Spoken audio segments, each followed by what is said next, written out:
kerasa ya, udah 1 tahun. Aku, hai Deja. Jen. Mana aja. Halo, Salam Dejen. Bus di mana, Cen? Biasa lari-lari kecil sama coach nih. Gue juga bus lari ini capek banget. Jarang banget olahraga. Emang udah berapa keliling? Iya. 1. Satu coach. Pas udah capek kita udah Ya, kan penting mah lihat ya, Coach ya. Jarang latihan itu tanda. Iya. baru olahraga lagi. Iya. Ini coach kamu olahraga? Biasa kita di studio, ini pengen outdoor lah sekali-kali. Seger juga kan ternyata ya di luar. Kebetulan ini coach kamu lagi kalau lagi olahraga, boleh dong sharing-sharing, Cen? Boleh, Kan mau? kamu ahli gizi. Ya boleh, kita udah lama gak ngobrol gak? Ya. Iya. Dan sharing tempat aja yuk, coach. Ayo, Boleh ya? boleh. Oke. Maybe I wouldn't care. Oke, kali ini kita ada di salah satu studio fitness di Kota Tasikmalaya. Jadi sebagai dukungan kita di episode kali ini. Oke, coach. Jadi langsung aja, coach. Penting gak sih menjaga kesehatan tapi tanpa olahraga gitu kira-kira?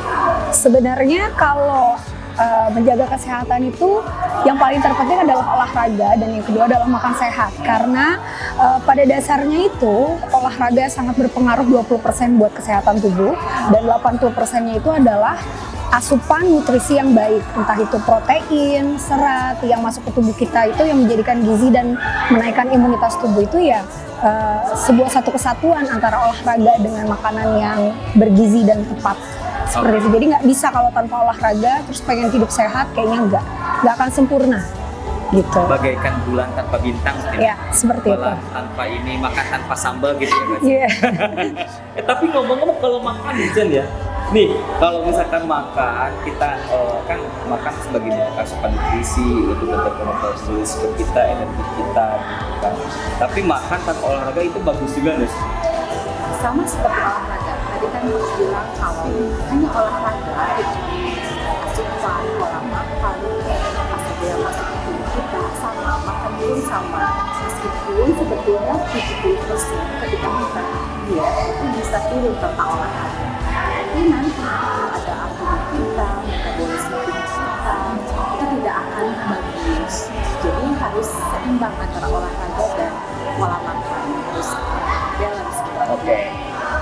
Intinya makanan dan olahraga itu saling berdampingan, saling Iya. melengkapi ya. Satu Coach, ya? kesatuan ya. Oke. Nah, tips dong coach kalau misalkan nanti olahraga gitu kan. Tapi kita tuh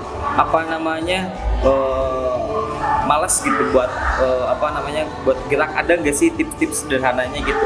Sebenarnya kan sekarang udah dipermudah ya fasilitas dari kalau misalkan males nih ya kita keluar dari mau ke studio. Yeah. Kan sekarang sudah banyak fasilitas di YouTube bagaimana caranya home workout, bisa sit up kecil atau misalkan bisa plank atau misalkan push up. Itu banyak banget gerakan-gerakan yang bisa digunakan untuk pemula. Jadi nggak mesti harus di studio juga berarti ya? Iya, benar. Berarti kayak kerja ya, kita tuh bukan work from home juga ya, olahraga juga bisa dari rumah. Bisa ya? di rumah juga. Kalau nyuci itu masuk olahraga nggak coach?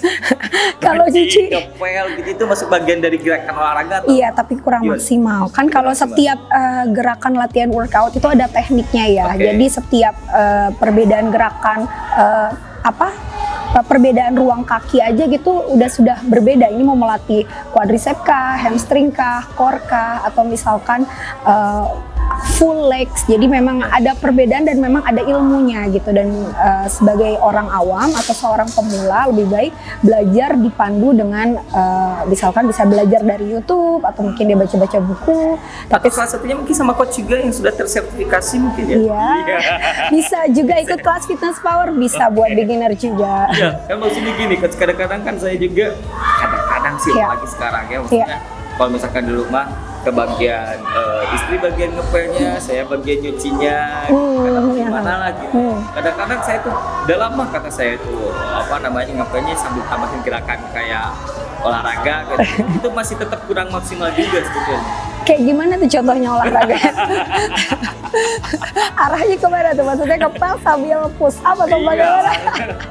Terus jadi intinya masih kurang maksimal ya, kecil Kurang antara maksimal. gerakan yang ada kerjaan rumahan lah ya. Iya. pas atau mau apa dan sebagainya itu masih kurang maksimal. Kurang maksimal. Tapi belum bisa dikategorikan olahraga. Belum. Jadi sebetulnya berarti definisi olahraga itu adalah gerakan yang sudah di apa? Di approve sama di approve sama para ahli fitness. Jadi sebelum saya kesini juga kan memang ada pelatihannya dulu ya. Jadi memang sekiranya yang penting saya udah nyuci, udah ini saya dipikirnya orang tuh dengan bergerak asal seperti itu tuh bisa ngurusin. Sebenarnya enggak. Perlu teknik-teknik khusus untuk melatih beberapa titik inti otot yang ada di tubuh kita. Jadi enggak cuman gara-gara saya udah bergerak begini atau misalkan gerakan yang asal-asalan aja tuh mindsetnya orang-orang awam yang penting keringetan. Kan kayak gitu mindsetnya. Gitu, iya, yang penting keringetan. Sebenarnya tidak seperti itu caranya. Kalau untuk istilahnya membangun massa otot atau mengurangi lemak di dalam tubuh kita tidak seperti itu. Jadi mindsetnya dirubah ya, seperti apa dulu nih kalau kita pengen program ngecilin badan itu ada tekniknya. Mau naikin berat badan di sesi latihan workout juga ada tekniknya. Jadi ada tekniknya semuanya kalau pengen intinya tidak berhasil. semua gerakan itu disebut dengan olahraga lah ya. Iya, seperti itu. Nah, Cen, kalau misalkan aku ya udah olahraga nih misalkan saya tuh orangnya laparan sih. Lapar banget. Gitu kan. Jadi saya kadang-kadang kalau misalkan olahraga dan kadang-kadang minimal ada yang bilang cukuplah push up setengah jam gitu kan atau kayak gimana. Kadang-kadang saya itu makannya sejam gitu Cen.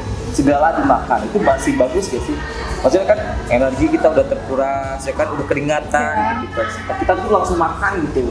Iya, baik ya, setelah olahraga kita kasih space waktu ya, tidak langsung makan. Jadi setengah jam sampai 1 jam kita kasih waktu dulu. Karena kan itu otot kita kan setelah melakukan pembakaran supaya lebih optimal kita kasih jarak 30 sampai 1 jam untuk makan. Nah, setelah 1 jam boleh kita makan berat atau tidak langsung makan berat, misalnya kita makan buah pisang dulu atau minum dulu teh manis untuk melengkapi asupan karbohidrat dulu ya sebagai pengganti energi kita yang sudah kita bakar tadi. Nah, setelah itu boleh dilakukan dengan makan berat kita. Nah, untuk pengaturan makannya ya kita makan sesuai komposisi. Bukan sesuai jam olahraga ya? Memang setiap individu itu berbeda ya kebutuhan gizinya KDZ. Nah itu nanti bisa ditanyakan ke ahli gizi masing-masing. Hanya pada umumnya dalam satu piring makan kita itu harus ada karbohidratnya, harus ada protein, sumber serat dan ada sumber lemaknya juga. Oke, apa aja itu? Karbohidrat, protein, lemak dan serat ya. Jadi gitu Sobat Cikap.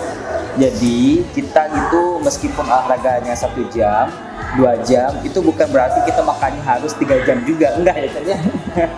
Ada beberapa poin yang harus kita lengkapi juga setelah kita melakukan aktivitas olahraga, dan juga tentunya beberapanya diantaranya adalah karbohidrat, asupan nutrisinya, kemudian serat, terus apa lagi?